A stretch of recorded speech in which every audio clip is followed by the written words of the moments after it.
Hello geometry students, it's Mr. Gier. Did you have trouble on the quiz that we took earlier? I understand, that happens, and I'm here to help. I'll work with you on the quiz, but I'm going to go through it here so that you can have a little chance to go over it and go over it again if you need to. You can go back and review whatever sections you're having trouble with. This is the quiz that we took. I apologize it's not going to be very readable. I'm still figuring out how to do stuff like this, but we'll get better at it. This is the quiz. I'm going to put it up here on the screen where I can write. Question 1. On this graph, name 3 points that are collinear. Collinear means all on the same line. So what I'm going to do is look at the graph and find a line that has 3 points on it. I see a fairly obvious one right here. E, G, and F are all on the same line. So that is a potentially good answer. It turns out actually there's another line that's a little more hidden. If you look here, H, G, and I all sit on the same line as well. So that would also work. Please notice, we asked for 3 points. A point is named by giving the letter that is that point. E is a point. G is a point. There's no other symbols, there's no other lines, just that letter is all you need to name a point. And we need 3 of them for that one. Number 2, what is the intersection of line EF and line JG? Notice the little line symbol above those. That means we're talking about a line, something that extends off in both directions forever. Line EF is this one. And line JG is this one. Where do they meet? Well, any 2 lines meet in a single point, and that point is here at G. Again, it's a point. 1 letter is all it takes. G is the answer for that one. Next question, 3. Give another name for line JG. Again, look at the little symbol. The little title on this name says that it is a line, goes on forever. Line JG, now go look at the graphic. JG is these 2 points. The line is what goes through them. Give another name for that line. There's a couple of different ways we can do that. At the moment, there are only 2 points shown on that line, J and G. And to name a line, we need 2 points. Those are the only ones available. So what's another name? It has to have J and G in it. With lines, it doesn't matter which way you name the points. G and J works. But I'm not done. I haven't given it its title yet. I have to put the line symbol above it with the little arrows to say it goes on forever. Otherwise, I'm not giving another name for line GJ. I'm giving another name for those 2 points. Or another name for a segment if I give it the wrong title. It has to have that line symbol above it to be right. Otherwise, I'm not saying the same thing. Number 4, look carefully. This problem says, give another name for ray EG. I know that's small, but what's above this is the little arrow with 1 arrowhead on it. Ray EG is very specific. Take a look at the drawing. I'm going to put it on there. Starting at E, because that's what the name says, and going through G is ray EG. Starting point, point it goes through. I need another name for specifically that ray, for specifically this line that starts here. And there's really only one way I can get away with it on this particular drawing. It still has to start at E.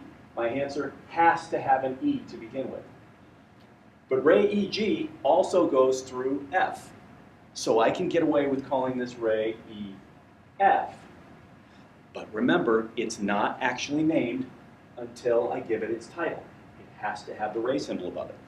And our standard in geometry is that we always name rays like this. Starting point, point you go through, ray symbol above it. Always pointing to the right. If your ray symbol points to the left, you're doing it wrong. Put the letters around the other direction. Starting point, point it goes through, ray symbol above it. Name a point, number 5. Name a point not coplanar with J, G, and K. Coplanar means on the same flat surface. So I have to look at J, G, and K and figure out where they are. Get rid of this. J, G, and K, well, they sit on this gray flat surface here, the one that sticks up through, vertically through the drawing. I'm looking for a point not on that. Well, I've got a couple of them that I can see here. E and F are both out here to the sides. So either one of those, E or F, will do.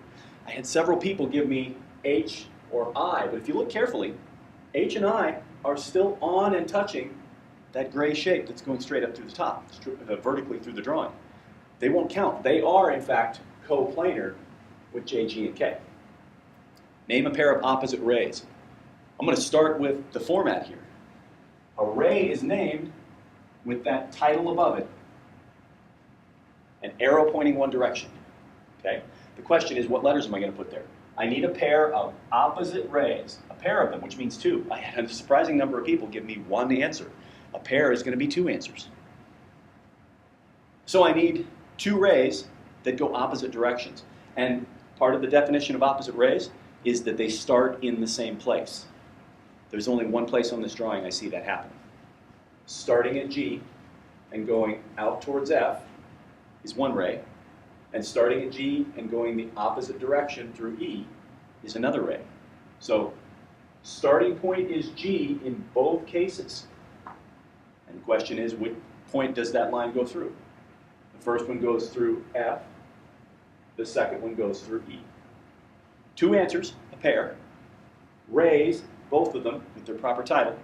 Starting points, points that they go through. That's how you name a pair of opposite rays. Last one, number 7. Number 7. Write the name for the line segment between G and F. Remember, a line segment is different from a line. It doesn't go on forever. It stops at the points that you name.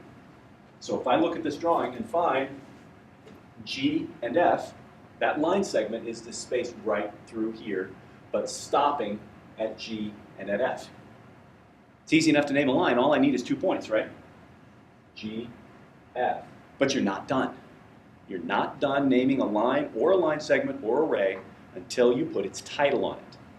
The title for a line segment is a line without arrows. Arrows means goes on forever. Without arrows means segment. That's what you need there. Almost everyone got number 8 correct. With the types of lines, acute, obtuse, right, and straight.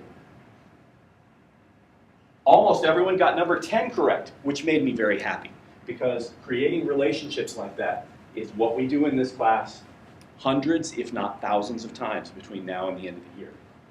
So we're all set to move on there. Number 9 was the last one we had trouble with. Read the directions carefully. Always on a test, read the directions carefully. Draw and label the midpoint of this line section. I'll read the rest here in a minute. This line section, segment is really what that should say. The midpoint is about here. Make your best guess as to its location, the instruction says. That's what I did. But this is the part everyone missed. And mark the 2 congruent sections. If I made a midpoint mark, then these 2 parts are the same length. The midpoint is in the very middle. I need to tell people that, and we have a way to do it. Tick, tick. It's sort of a drawing clue. It's a symbol that we use to say same, same. Without those tick marks, this problem is not correct as it's instructed. That was our quiz. If you still don't understand any part of it, please come and talk to me. I will be more than happy to help you. But understand, what caught many people up on this quiz was not recognizing we are very specific about how we name things. Titles have to be on those names. If you're naming a line, it has to be 2 points. If you're naming 2 points, 2 letters. If you're naming a point, it has to be 1 letter and nothing else. If you're naming a ray, it has to have that arrow on top. It has to start with the starting point and have the letter that it goes through. All of these conventions are very specific. They're very important because math is a very precise language. And you and I won't be able to talk to each other intelligently between now and the end of the year if we don't have the same language. Thanks for watching.